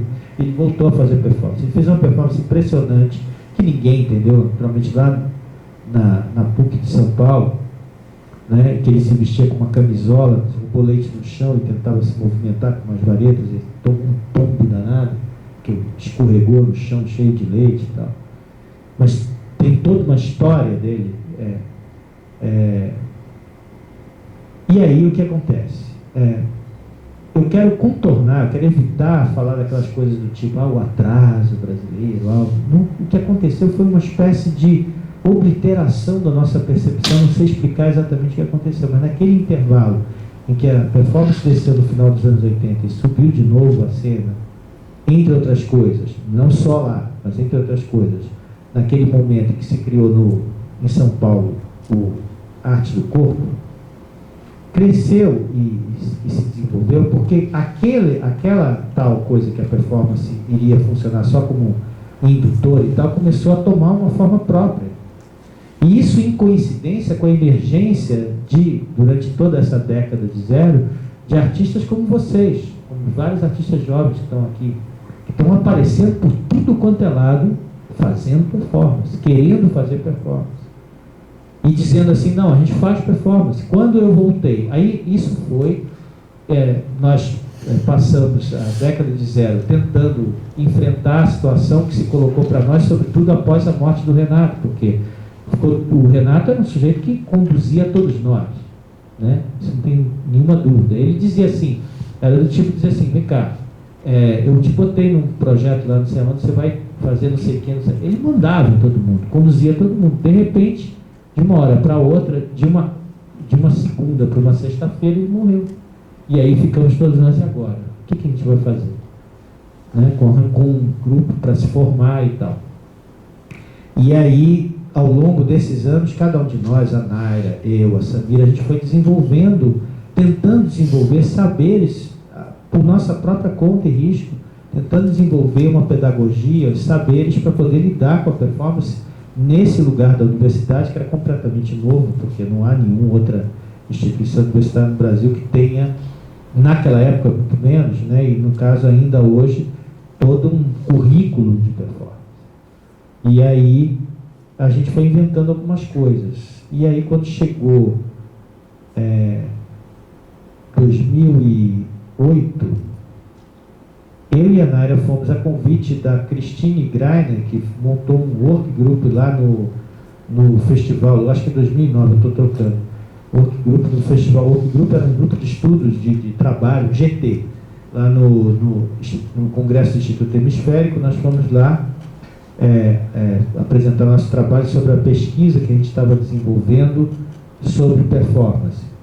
E aí aconteceram duas coisas interessantes. Primeiro, que no meio dessa história veio parar nas minhas mãos um livro de um espanhol chamado Valentim Torres, que eu já citei aqui, e nesse livro ele relacionava 20 universidades no mundo todo. Ele publicou isso em 2006, e 19 ateliês no mundo todo, que tinha entrevistado cada um dos Pekka Luta na Finlândia, os Vidzinski na Polônia, o Alejandro Del Rey no Chile, não sei quem. Foi entrevistando essa gente toda e montando esse livro. Entrava até, eu acho que até em menções a Marina Abramovic, mas eu não sei se ele conseguiu contactar ela, não lembro mais. E aí montou esse livro, né, que foi publicado com uma bolsa do governo espanhol em 2006. E esse livro veio parar nas minhas mãos. Eu disse, olha, aí comecei a olhar o livro e falei assim, não, mas espera aí, isso aqui a gente faz. Aí eu virava as páginas para o outro cara, não, isso aqui também a gente faz. Isso aqui, a gente tinha inventado coisas que outras pessoas tinham inventado no mundo todo, e essas mesmas pessoas, algumas delas me relataram depois que elas também tinham inventado para dar aula, aquelas estratégias, sem que soubesse que os outros também tinham inventado. Quer dizer, havia uma comunidade de pessoas no mundo todo interessadas em performance, interessadas em fazer de certa forma, e que tinham peculiaridades como essa. A maior parte eram professores, mas também eram artistas, e também estavam interessados em inventar um outro jeito de fazer arte, de fazer criação, e se dispunham, se não eram propriamente professores, mas faziam ateliês ou faziam workshops, enfim, chamavam jovens artistas para estar junto, né? Chamavam para o ateliê para visitar, para ver as coisas que faziam, conversavam sobre o seu trabalho e tal, enfim. E aí, isso, quando eu voltei de Bogotá, isso foi uma semana como aqui, assim, aí eu, na nossa emergente lista lá da Brasil Performance, eu falei assim, eu fiquei impressionado, porque lá em Bogotá, lá na Colômbia, tem vários festivais, tá? Aqui no Brasil fica esse negócio, ninguém faz nada, não tem festival nenhum, aí começou a chover protesto, né? Primeiro foi, eu até me lembro, foi a Thaís Nardim, disse assim, olha, há anos que nós fazemos um festival do apartamento, você não fale isso, que há anos que nós fazemos o festival do apartamento aqui no interior de São Paulo, e começou a aparecer coisa daqui, dali, da acolá, grupo disso, grupo que fazia teatro, performance, grupo que fazia grupo que se organizou aqui, ali, acolá, e aí isso foi tomando, isso data, reparem bem, de 2008, 2009 para cá, pelo menos do meu referencial de observação. Em 2009, então, a Funarte resolveu finalmente dizer assim, tá, deve existir alguma coisa aí que se chama performance. E aí fizeram, lá na Funarte, eu conversei com o Chico Chaves agora, lá no Rio, sobre isso, e ele me descreveu mais ou menos como é que é essa situação. fizeram um edital que era para fotografia, salões e performance. Pela primeira vez em muitos anos, né, havia uma linha de financiamento do governo federal, porque os governos estaduais não tinham, que poderia financiar, patrocinar artistas que queriam fazer performance, não queriam mais ficar dizendo: eu faço teatro, mas aí faço performance, mas aí para disfarçar um pouco, então eu chamo de teatro, eu chamo de dança e tal, né, para poder conseguir entrar no edital XYZ. Não. E aí concorreram para fazer esses eventos, entre outros, a Daniela Labra, que aí fez o Festival de Performance e Arte do Rio de Janeiro. Quando ela estava com tudo acertado e o festival já com data marcada em dezembro, ela foi obrigada a mandar uma mensagem para todo mundo dizendo que o festival tinha que ser adiado porque o dinheiro não tinha saído. O dinheiro foi só sair em março do ano seguinte, né, e aí finalmente aconteceu o Festival de Performance. Ela fez com os recursos que podia, recolhendo também dinheiro de outros lugares, na parte externa do Museu de Arte Moderna. Eu me lembrei muito, isso não foi só eu que citei, Solon Ribeiro Família, ele citou também, me lembrei muito da situação do Hélio de Sica, que não deixaram ele entrar no salão, né, dentro, porque ele chegou lá com o pessoal da Mangueira de Parangolé, e o pessoal da Batucada e tal, e aí naquela época não podia entrar com a Batucada dentro do salão nacional, e aí teve que ficar todo mundo sambando lá de fora. Pois o pessoal da performance também teve que ficar sambando lá de fora, e só um dia que deixaram fazer uma performance ali no saguão e tal, o pessoal da performance não pôde entrar no museu. Museu de Arte Moderna do Rio de Janeiro.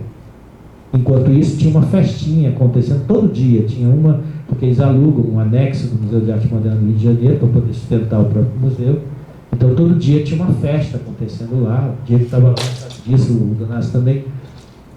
E aí a gente assistia a performance com candelabros passando atrás, com adereços de festa, né, com DJ, não sei o que, todo dia a gente convivia com esse tipo de situação. Nós estamos falando agora de 2010, 2011.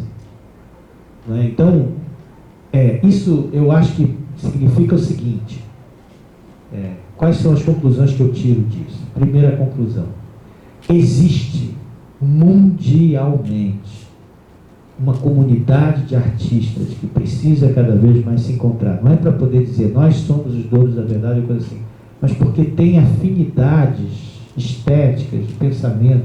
Vocês ficariam surpreendidos com quantas pessoas eu conversei no Canadá, que eu falava uma coisa, a pessoa dizia assim: ah, não, peraí, isso acontece sempre lá. Não se chateia com isso não, isso aí, olha, performance é isso aí, você não se preocupe, não tem jeito, é isso.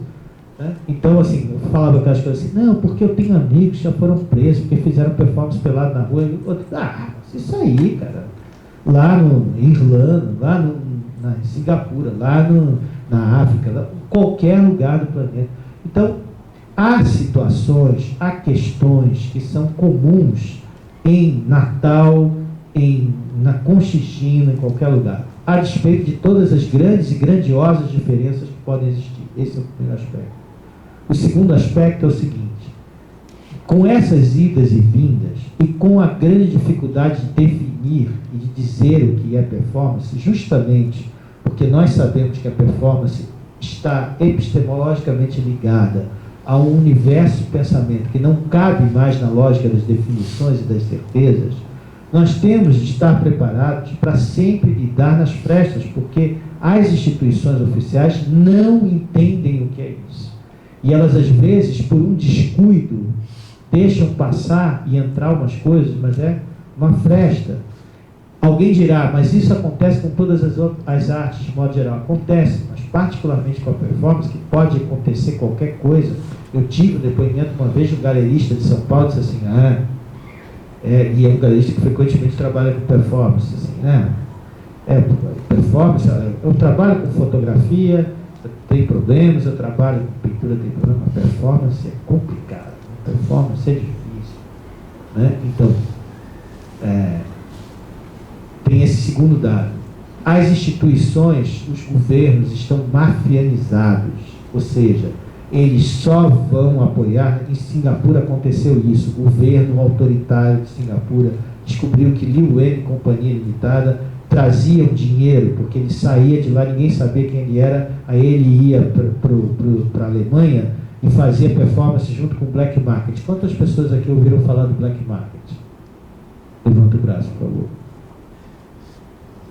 O Black Market existe há 25 anos, é um dos mais importantes grupos de performance que existe na Europa. E a gente praticamente não conhece.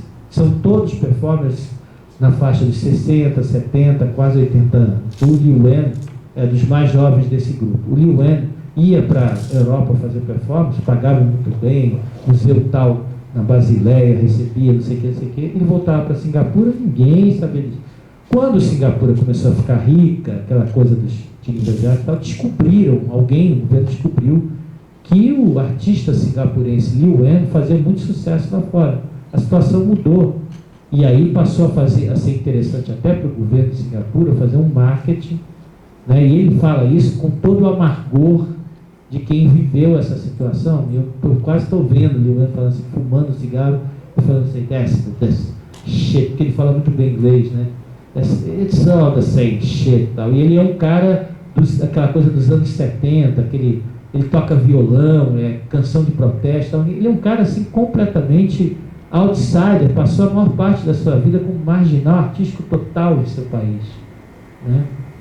Ele conhece isso de dentro. A gente passou uma tarde conversando sobre isso e ele contando essas histórias. E aí ele é um dos mais respeitados artistas da performance no mundo. Agora mesmo, um desses artistas, o Boris Nislon, está fazendo uma individual, eu não sei mais onde é que é, perdi a ideia, mas é um país tipo Suíça, uma coisa dessas assim. Esses artistas são respeitadíssimos na Europa, né? Do mesmo modo que o Guto Lacaz, o Otávio Dunat, seria respeitadíssimo lá, né? Aquela velha história que a gente sabe, né, do distrato, né, que Glauber Rocha que dizia assim, é um país, o Brasil é um país mesquinho, um país de mesquinharias, que trata mal os seus artistas. O Brasil trata mal os seus artistas, mas os artistas precisam começar a mudar esse panorama. Então, o segundo dado é esse. As instituições não nos vão dar nada. As instituições não sabem o que nós somos. As instituições, a gente incomoda e cria caso nas instituições. Mas a gente é justamente aquilo que pode fazer alguma diferença nesse panorama, né? A terceira questão é a seguinte: não se assustar com o papo furado sobre... existe uma distorção, para dizer uma palavra que está na moda agora na época, profanação. Existe um papo furado de que misturar as linguagens, que não tem sentido você ficar reivindicando a performance, porque afinal de contas hoje em dia todas as linguagens estão misturadas, e é uma coisa antiga você dizer que você faz só performance, ninguém faz só performance ou dança, é verdade, ninguém faz só performance ou dança, teatro, coisa assim. Mas ao mesmo tempo há muitos interesses da dança, das artes visuais, do teatro e tal, que não gostam quando de repente algumas coisas da dança, do teatro e tal, aparecem na performance. Porque vai ser, se você falar, eu faço performance, assim como você falar, eu faço DJ, eu faço mashup, eu faço vídeo, eu faço algumas dessas coisas, isso significa novas subdivisões dentro desse universo que vão significar também, não só obrigar os artistas que estão acomodados nessas estruturas tradicionais a se rever como estão já fazendo, como os artistas mais interessantes de teatro estão fazendo, os artistas de dança mais interessantes estão fazendo, como também vai exigir uma reformulação das políticas culturais que, diga-se de passagem, nunca existiram nesse país. Eu estou com 52 anos, eu nunca vi política cultural. Política cultural que tinha no tempo da Darcy Ribeiro, do Juscelino Kubitschek, no tempo do João Goulart, quando tentaram fazer política cultural e tal. Isso existiu. Mas aí veio ditadura e tudo isso acabou com isso tudo, e não tem mais política cultural. Nunca teve política cultural. Teve episódios isolados, como o Fernando Moraes, certa época, lá na Prefeitura de São Paulo, no governo de São Paulo, coisas absolutamente isoladas, mas de modo geral não tem. Então a gente tem que construir um outro lugar. Não se trata só da gente ocupar os lugares como vocês estão ocupando esse lugar aqui, que é muito importante ocupar, mas se trata também de construir outros lugares, fazer festivais. Como é que é a performance? Richard Martel, quando a gente se apresentou lá, ele disse assim, primeiro, tudo isso que vocês estão fazendo é velho, a gente já fez isso aqui, e depois vocês têm que se tocar no seguinte: o Brasil está muito isolado, vocês só têm 1 ou 2 livros de performance e tal. Praticou o colonizador para cima da gente. E aí eu protestei, fiquei muito irritado, protestei contra ele e tal, não sei o que, mas fiquei ali. Aí ele veio para o Brasil, porque era o projeto de integração, pressupunha os artistas do Quebec virem para o Brasil. Nos primeiros dias que ele estava aqui, numa mesa de jantar, ele veio de novo com aquela história. No Brasil só tem 1 ou 2 livros de performance. Aí a Bia Medeiros levantou e falou assim: alto lá que eu tenho 3. E falou em francês para ele, né? E aí, quando eu fiz a minha palestra lá no projeto de integração, eu levei uns 10, assim, mostrei para ele, aí, bom, e tal. Porque é aquela coisa, eles também não querem reconhecer que a gente está produzindo alguma coisa, que a gente tem uma produção muito consistente e muito interessante. Eles não sabem de nada, eles não sabem de nada da gente, eles não sabem coisíssima nenhuma. Então, quando eu faço, por exemplo, boto lá no Facebook a minha galeria de performers brasileiros, que inclui o Guto, que inclui o Otávio, mas inclui também a Alto Maravilha, o Chacrinha, o Pedro de Lara, não tem possibilidade na Europa existir uma coisa como Pedro de Lara. Isso é uma riqueza extraordinária que nós temos aqui. Nós temos isso chamado Pedro de Lara, nós temos isso chamado Tiririca. Essa gente inventou formas novas de existência. Vocês pensam que os caras já estão querendo falar quando o Guattari fala sujeito polifônico e tal, você pode encontrar exemplos de sujeito polifônico. Raul Seixas, que é um dos exemplos mais acabados de sujeito polifônico. Outro dia o Peter citou isso numa aula, que é o exemplo máximo do devir do sujeito polifônico. Não é aí todo mundo vai estudar, fica aquela macaqueação, vai estudar Deleuze e tal, aí só estuda Carmelo Bene, porque fez teatro. Carmelo Bene é uma obra, a gente tem aqui Raul Seixas, a gente tem Tiririca, já tem essas coisas todas. Como dizia Oswaldo de Andrade, a gente já tinha psicanálise, né? Então a gente precisa começar a perceber que a gente tem essa fala. Quando ele veio no Brasil, aí ele tomou o bumerangue antropofágico na cara, e ele começou a perceber, né, o que estava acontecendo de fato, que existia uma cena de performance no Brasil, que existia pessoas pensando em performance no Brasil. A gente tem essas pessoas, a gente tem essa produção, mas a gente tem que fazer essa produção acontecer. Como é que é? Aí ele tinha razão numa coisa, a gente não fazia tantos festivais.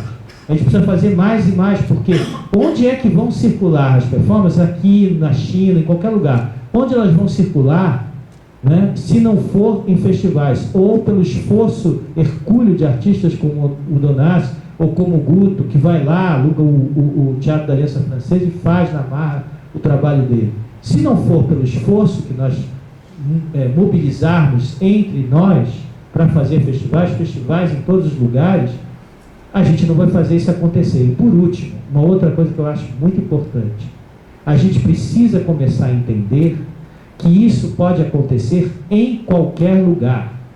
Porque na Polônia acontecem festivais em cidades que são os ovinhos assim. Não adianta vir me dizer que eu sei que lá na Polônia é diferente, que as cidades pequenas têm às vezes museus extraordinários. Eu sei, eu conheço na Alemanha o Ludwigshafen, que tem um painel do Miró na fachada. Assim, é uma covardia. Você entra lá e vê trabalhos de irmãos Sternberg, que são artistas russos, que são trabalhos raríssimos, uma cidade que é uma titica, grudada em Mannheim, uma cidade satélite de Mannheim, que se atravessa uma ponte e está lá.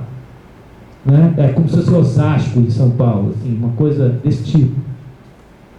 É claro que é uma covardia, é claro que é muito diferente, é claro que mas a gente tem condições de começar a perceber quais são as emergências artísticas desses lugares. Não é? A gente estava numa discussão outro dia com a Mila sobre ir para São Paulo. A Mila quer ir para São Paulo, acho que é muito legal ir e tal, mas tem que vir gente de lá para cá também.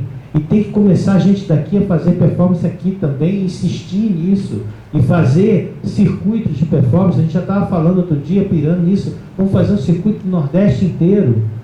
Cara, a quantidade de performance que tem no Nordeste é uma coisa extraordinária. Mas não para a gente transformar o cantador, o cego aderal, não sei quem, em performance. Não é para você...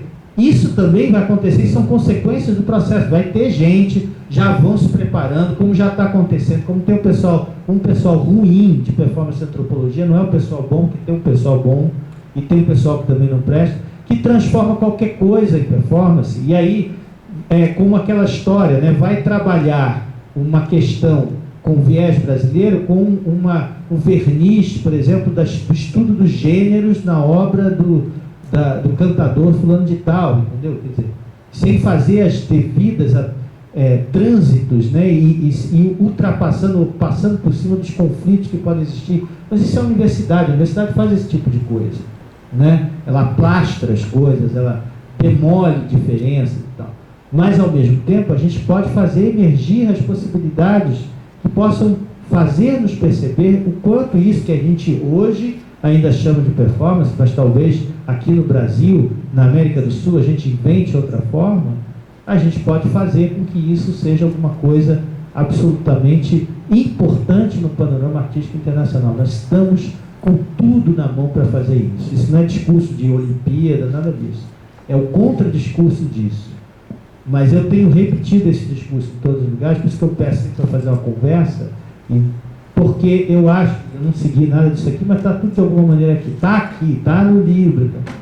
Vai sair isso aqui, mas isso não importa. O que importa é a gente prestar atenção nisso. Nós precisamos fazer festivais e nós precisamos acreditar nas potencialidades regionais de qualquer um desses lugares. Qualquer um lugar. A performance nasce em qualquer um lugar. E ela precisa só de gente que perceba essa coisa que põe o corpo em cena, que põe o corpo em presença, e faz emergir. Foi aquilo que o Jânio Figura percebeu. Está 20 e tantos anos morando lá naquele buraco em Salvador, ele sacou isso. Ele faz performance 24 horas. Ele está dentro da parada, ele já sabe muito bem o que é isso. Jânio Figura, escrevam o que eu estou dizendo, vocês que vão viver depois de nós. Jânio Figura vai ser um dos grandes nomes da performance internacional no século XXI. Ele e vários outros. Essa gente vai ser referência mundial nos anos que vêm. É isso.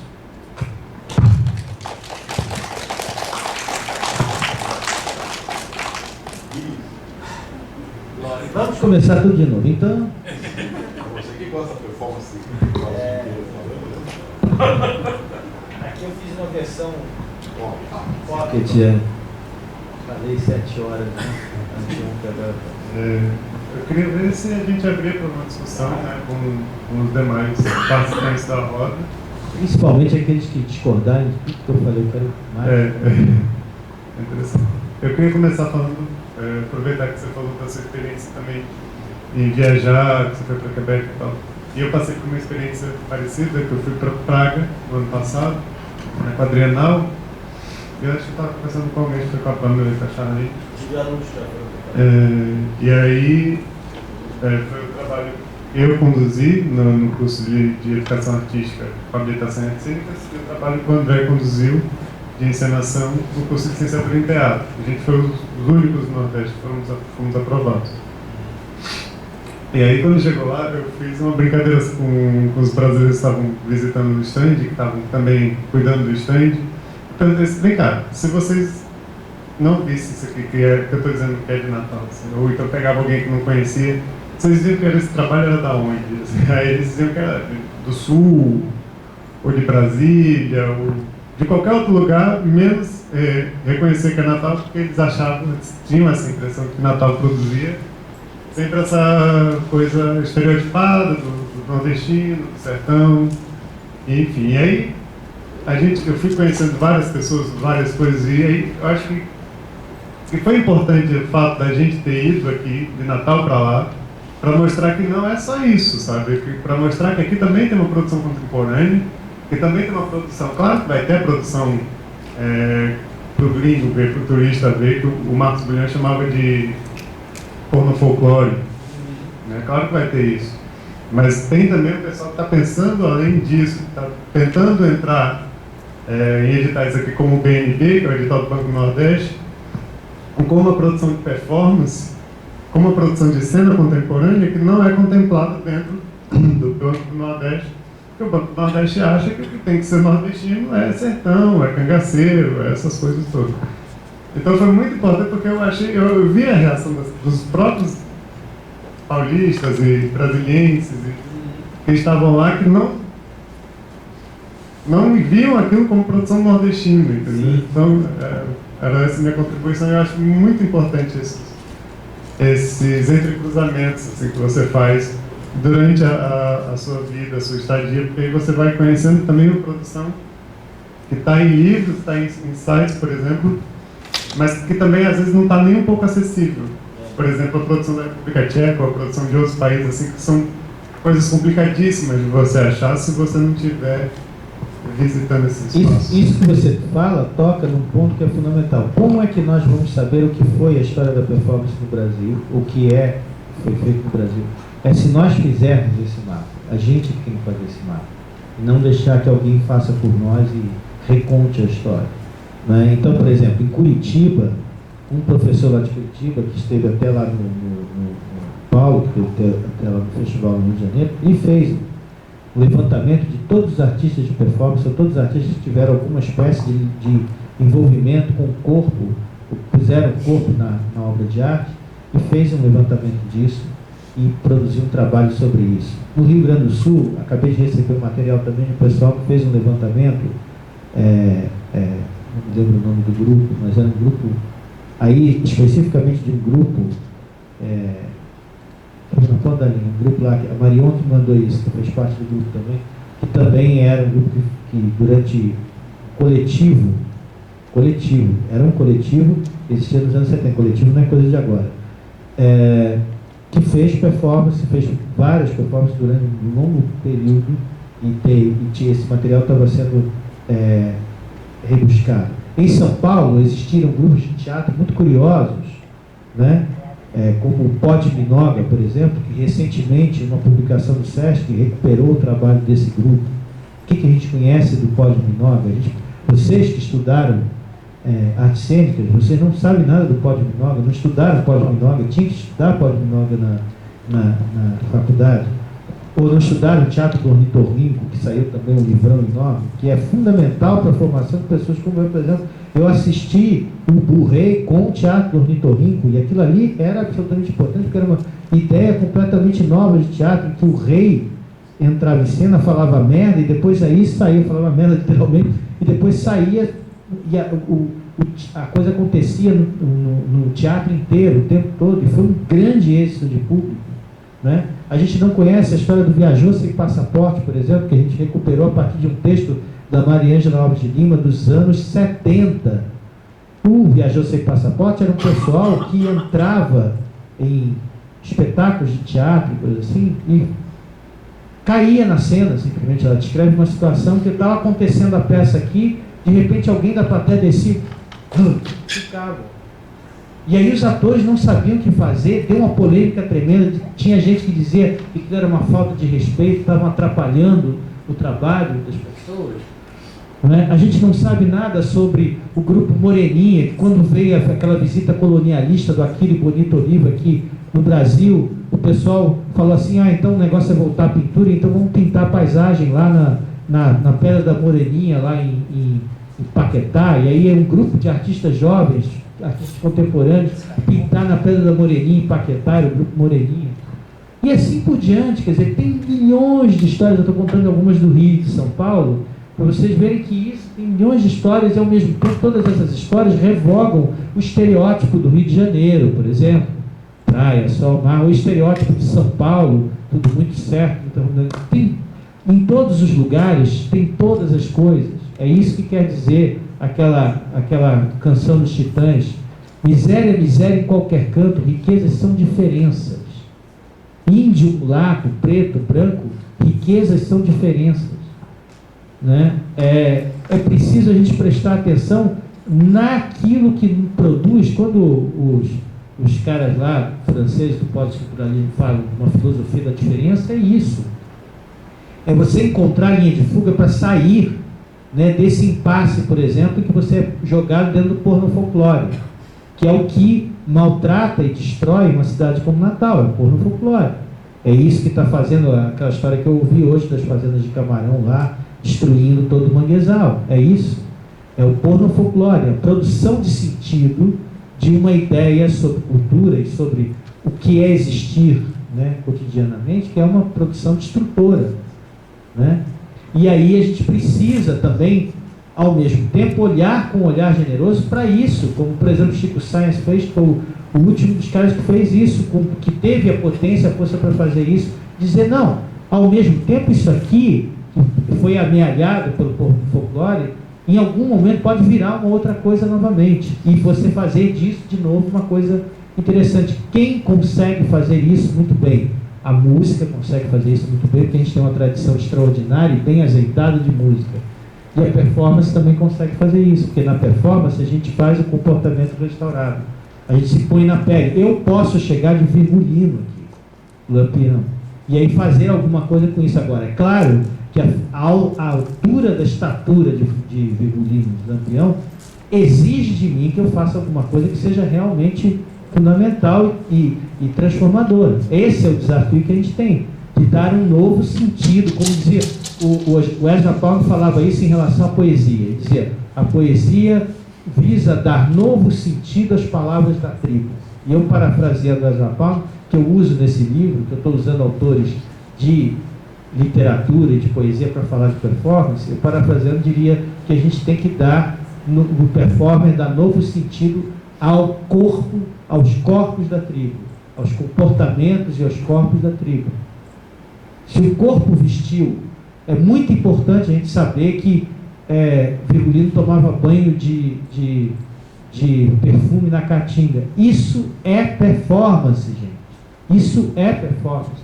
Tomar banho de perfume na Caatinga, isso é performance.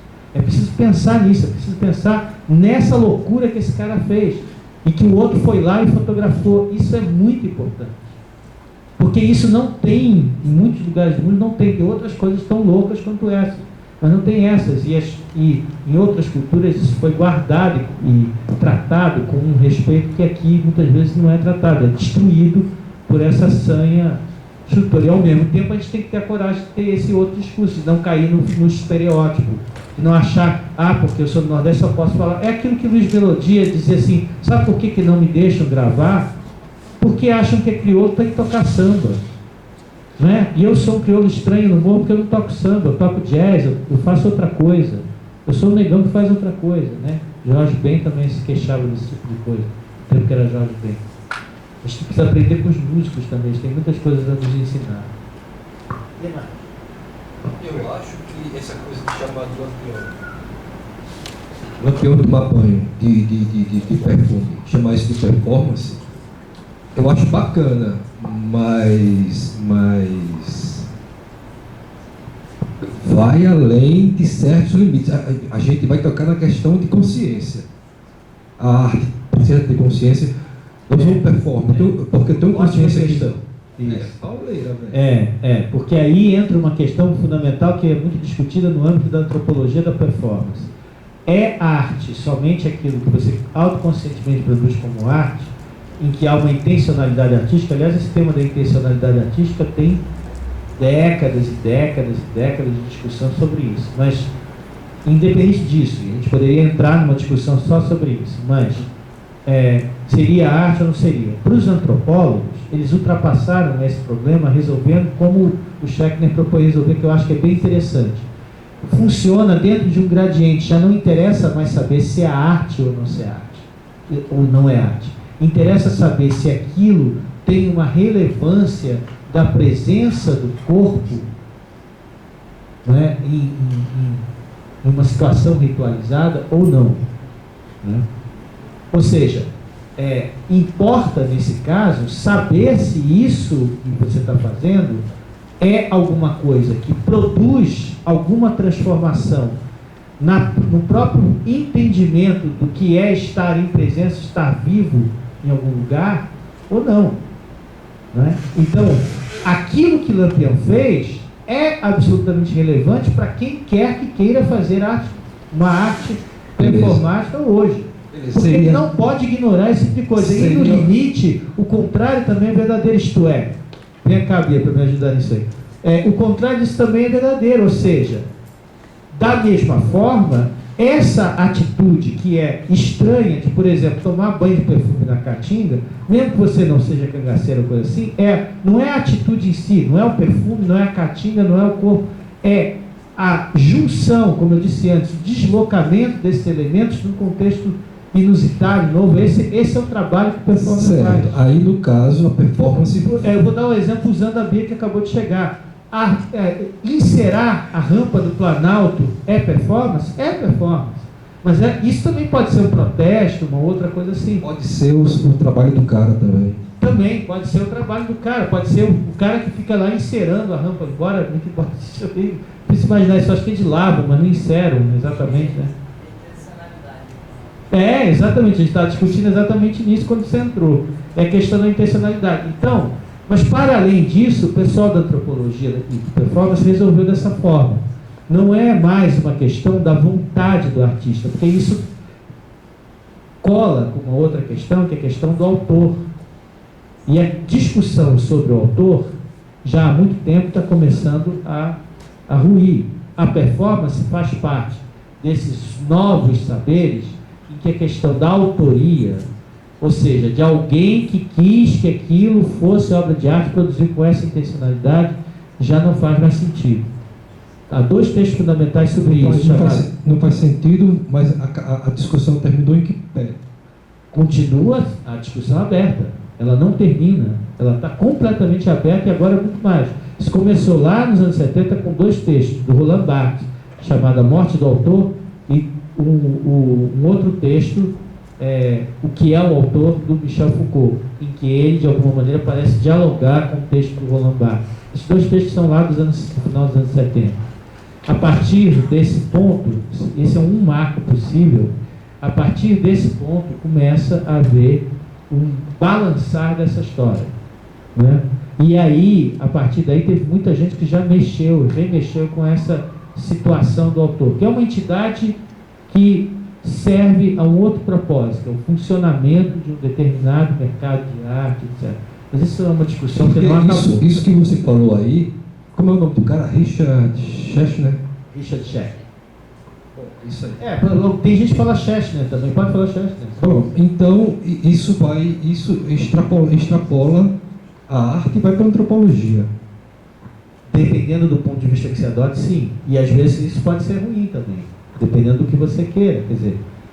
Porque aí às vezes há também uma diminuição da importância do valor artístico em função da valorização de outros aspectos, né, que não são sempre ligados à criação artística. Mas isso é um debate, que está acontecendo. Isso é a questão que está rolando. Eu queria colocar uma coisa aí. Uma coisa muito importante que a performance trouxe foi o E. E no sentido de que não é ou, mas é E. Existe a possibilidade de existir não uma ou outra, mas existir as duas simultaneamente. Então, por exemplo, existir a autoria, se existe ou não existe, que eu acho que é uma coisa mais uma discussão acadêmica. Eu acho que sim ou não, isso não é básico, porque eu posso colocar como proposta artística autoria. Eu sou autor, é a minha proposta. Aí ninguém pode discutir, né? Eu quero trabalhar com autor. Ou quando você vai estudar... Alguém pode discutir, mas a questão que vai estar em discussão não é mais essa questão de... na verdade, a ideia de falar assim, olha, não tem autoria, isso aí vem desde a época em artes plásticas, o Guto poderia se lembrar, de discutir, afinal de contas, aquilo que está nas cavernas de Altamira é arte, é ritual, foi encomendado, as obras que foram encomendadas no Egito, a arte egípcia, quem fez. Então, tem toda uma discussão que vem vindo sobre isso, que eu acho que hoje em dia mudou de sentido. Eu acho que uma pessoa pode querer fazer a proposta autoral como proposta. E eu acho que as pessoas podem estudar o processo de arte contemporânea também como não autoral. Agora, deixa eu dizer só ao mesmo tempo, entendeu? Uma coisa não vai contra a outra. Mais uma coisa sobre essa coisa do Lampião. São quânticas. Só dizer mais uma coisa. Me interessa muito pensar em Lampião hoje mais como um artista do que simplesmente como um bandido. Como ele foi construído, ou como se construiu a imagem que eu vejo até hoje. Essa face artística, para mim, me interessa muito. Eu quero pensar no artista Lampião, no artista do corpo Lampião. Eu acho muito interessante isso. Aliás, essa fala dele aí é que eu acho bacana mesmo, assim, que caracteriza uma palavra até que deve existir, contemporâneo. Vocês que são mais catedráticos, contemporaneista, existe essa palavra por aí? Alguém fala isso? Acabou de inventar, sei lá. Não, contemporaneista. Não existe não, né? Então olha, tem uma catedrática aqui que quer falar. Ela assumiu que é catedrática, ela pode responder sobre o que é o contemporâneo. Fala, dona catedrática. Contemporaneista, eu acho isso.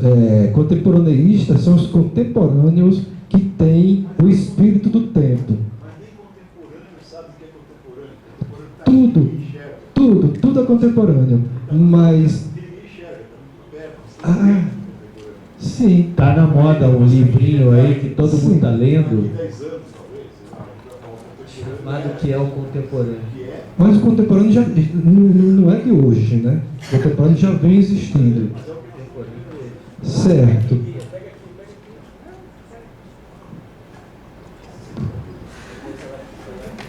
Com licença, a academia.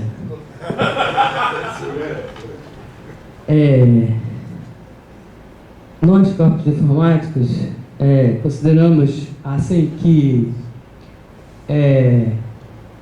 na real, academicamente falando, tem vários termos que estão sendo discutidos, né?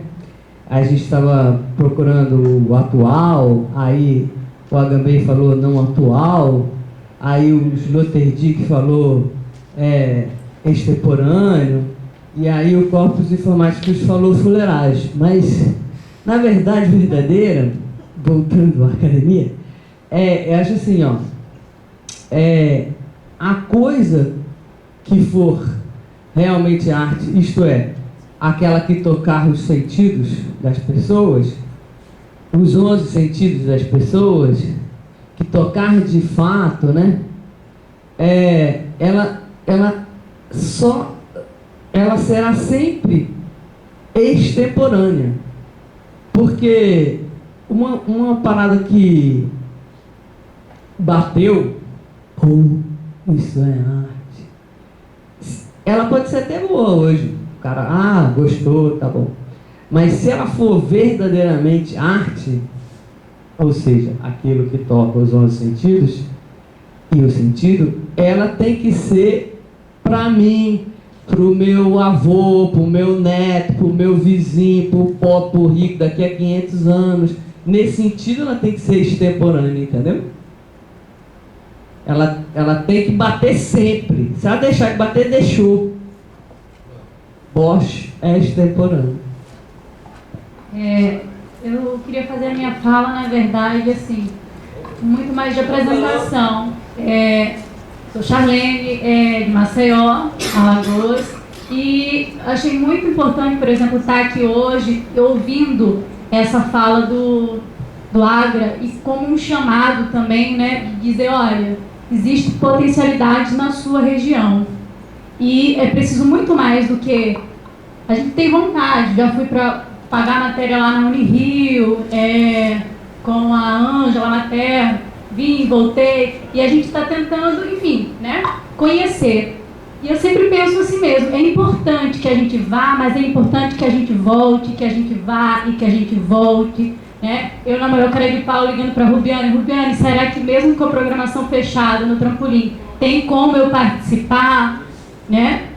Porque desde 2006 até 2011, eu participei de um grupo chamado Companhia Limitada, que a gente vem, enfim, graças a Deus, ganhando os projetos da Funarte, participando do Move Berlim, enfim. E a gente se sente feliz por isso, né? Por um reconhecimento muito mais do que da Charlene, muito mais do que do Jorge, muito mais do que da Pamela, de perceber que ali existe um circuito e pessoas que comungam da mesma ideia, né? De perceber que existe a Marta Araújo na década de 80, 90 em Maceió, e conhecer essa história, que trabalhava com performance e de Maceió. Eu acho isso muito importante. É lógico que eu busco os referenciais, porque se for assim, então a gente sempre vai indo, esvaziando a cidade, esvaziando a cidade, esvaziando a cidade, né? E o Flávio Rabelo, que está na Unicamp, que é de Maceió, e que sempre tem o compromisso de estar conversando com a gente, e se fazer presente também na cidade, em qualquer coisa que acontece, em algum programa, circuito que aconteça na cidade. Enfim, por exemplo, no ano passado a gente conseguiu trazer o Wagner Rossi para Alagoas, com perpendicular a Maceió, que essa ideia dele está levando o perpendicular para vários lugares, enfim. Quando você falou dessas potencialidades regionais, isso me toca muito mesmo, porque eu acredito nisso, né? E a única forma de quebrar uma hegemonia, uma suposta, porque hoje já não tem mais, porque tem camadas e camadas dessa hegemonia lá de Rio e São Paulo, das quais, evidentemente, nenhum de nós participa, está por fora disso, está totalmente fora disso, a única forma de você quebrar isso, de quebrar esse circuito, é justamente produzindo essa diferença, essa multiplicação de diferenças. Eu, quando vi Solon e Paulo Brusque falarem lá e Yuri Firmeza falarem lá no Rio de Janeiro, eles contaram cada história de cada performance nordestina, deve ter falado da marca, também deve ter falado de vários outros, que é uma coisa extraordinária, é um mundo de coisas. É preciso contar essa história, é preciso falar dessas coisas, é preciso saber o que aconteceu em Brasília, o que aconteceu em Manaus. Eu fui em Manaus, no Festival Vazio, em Manaus, tinha não sei quantas histórias de performance em Manaus. Falei a mesma coisa que eu falei aqui, até eu acho que eles fizeram um institucional que está no YouTube também, eu acho. Tem lá eu falando a mesma coisa, Olha, gente, preste atenção naquilo que tem de produção aqui, isso é muito interessante, porque a gringalhada está vindo aí atrás. Porque assim, essa gringalhada que vem aí, tem muita gringalhada muito safada que vem para pegar coisa, para marketizar isso e transformar isso numa mercadoria e tal. Mas, ao mesmo tempo, há uma potência extraordinária de produção brasileira que é, muitas vezes, superior a muita coisa que se produziu lá. Porque eu te digo, eu vi coisa de alguns chineses lá que eu dizia assim, pelo amor de Deus, entendeu? A gente faz muito melhor do que isso, a gente é capaz de muito mais disso. A gente tem que acreditar que é possível fazer esse tipo de coisa. A performance se faz em Manaus, a performance se faz no Pará, que tem uma produção incrível. Essas coisas ainda, o nosso mainstream de São Paulo não sabe da existência disso. Eles não sabem. E eles estão por fora. Quando isso começar a chegar lá, eles vão tomar um susto, porque isso é uma avalanche, e a gente tem que fazer essa avalanche acontecer. Porque aquilo lá é uma porta do cemitério, como dizia o Haroldo da USP. Que na porta do cemitério tem que acabar com esse negócio. Se colocar no mapa, como você, diz. Exatamente, fazer que esse mapa aconteça. Dizer assim, não, foda-se, vocês estão aí em São Paulo, dizendo que vocês fazem isso, fazem aquilo. A gente também faz aqui, o outro faz ali também, o Brasil todo faz coisa. Entendeu?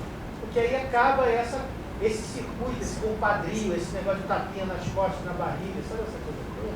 Que não vai acabar completamente, mas precisa tomar um revés. O pessoal precisa terminar. A gente precisa terminar porque a gente tem um jantar programado também. Tem performance do placar, a gente tem um jantar programado também para o SESC agora. Então, aqueles que quiserem jantar antes de acompanhar o restante da programação à noite, a gente vai estar organizando as saídas agora para o SESC. Certo? Esse jantar ele é gratuito, é oferecido pelo apoio que o SESC deu ao evento, que foi em refeições, almoço e janta. Tá certo? Então, obrigado pela presença de todos. Essa discussão ela pode continuar. Tem fórum sexta-feira também, que vai ter mais discussão. E aí a gente quer ver mais gente falando também. Aí a gente troca mais.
Acho que é esse aqui que está falando. Esse aqui, né?